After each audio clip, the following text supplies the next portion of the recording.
কাঁচা বাজার মার্কেট সমিতি কর্তৃক আয়োজিত আজকের এই নির্বাচনী পথসভায় উপস্থিত সমিতি নেতৃবৃন্দ, এলাকাবাসী, প্রিয় ভোটারগণ, ভাইরা, আসসালামু আলাইকুম। আমি প্রথমে আপনাদের যে সমস্যাটি মনোযোগ দিয়ে শুনছিলাম, তা আমি আপনাদেরকে কথা দিচ্ছি যে আগামী দিনে আমরা ইনশাল্লাহ আমরা সরকার গঠন করতে যাচ্ছি। এটা অনেকটা সময়ের ব্যাপার মাত্র বলে আমি ব্যক্তিগতভাবে মনে করি। আপনারা দেখেছেন যে বাংলাদেশে এখন তারেক রহমান জোয়ার বইছে।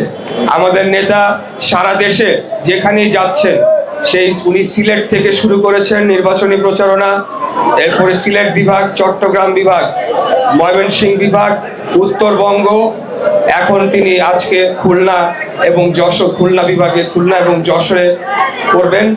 এবং সারা বাংলাদেশের আপামর জনতার ঢল নেমে গিয়েছে। আগামী 12ই ফেব্রুয়ারি বিপুল ভোটে ধানের শীষকে জয়লাভ করিয়ে আমাদেরকে সরকার গঠন করার ম্যান্ডেট দিবে বাংলাদেশের জনগণ। এটা আমি দৃঢ়ভাবে বিশ্বাস করি।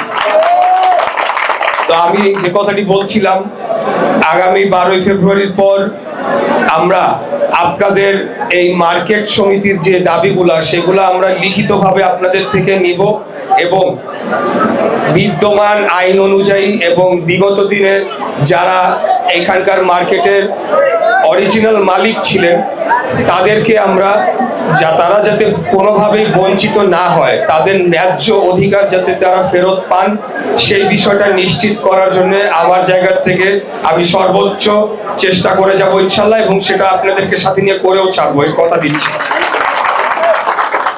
এখানে যে আইনি জটিলতা উল্লেখ করা হয়েছে, তো সেই বিষয়গুলো যেহেতু যে কেউ বাংলাদেশের আইনের আশ্রয় নিতে পারে এবং কোর্টে কোনো বিষয় বিচারাধীন থাকলে সেই বিষয়ে মন্তব্য করা যায় না, তাই আইনি বিষয়গুলা এবং যারা এই বিষয়ে মামলা করেছেন বা পরিবেশবিদ যারা আছেন সবাইকে নিয়ে আমরা যদি এমন একটা সমাধানে যেতে পারি যেখানে সকল পক্ষের যে দাবি দেওয়া এবং জনগণের মূল বিষয় হচ্ছে জনগণের যে স্বার্থ, সেটা যদি রক্ষা হয়, সেইভাবে আমরা কাজ করে যাব এবং ক্ষুদ্র ব্যবসায়ীরা কেউ যাতে ক্ষতিগ্রস্ত না হয়। এবং আপনারা বলেছেন যে অনেকে মারা গিয়েছেন, অনেকে খুব অর্থাভাবে তারা কষ্টে আছেন, বিভিন্ন চা বিক্রি করছেন, রিক্সা চালাচ্ছেন।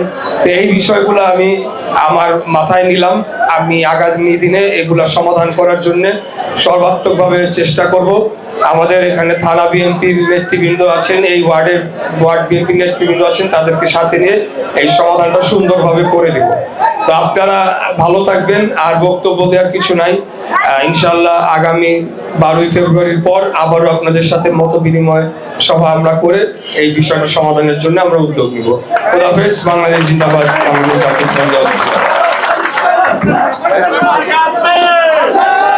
এইটা তো সমিতি আগে একটা লোকজনের কাছে একটা দিব।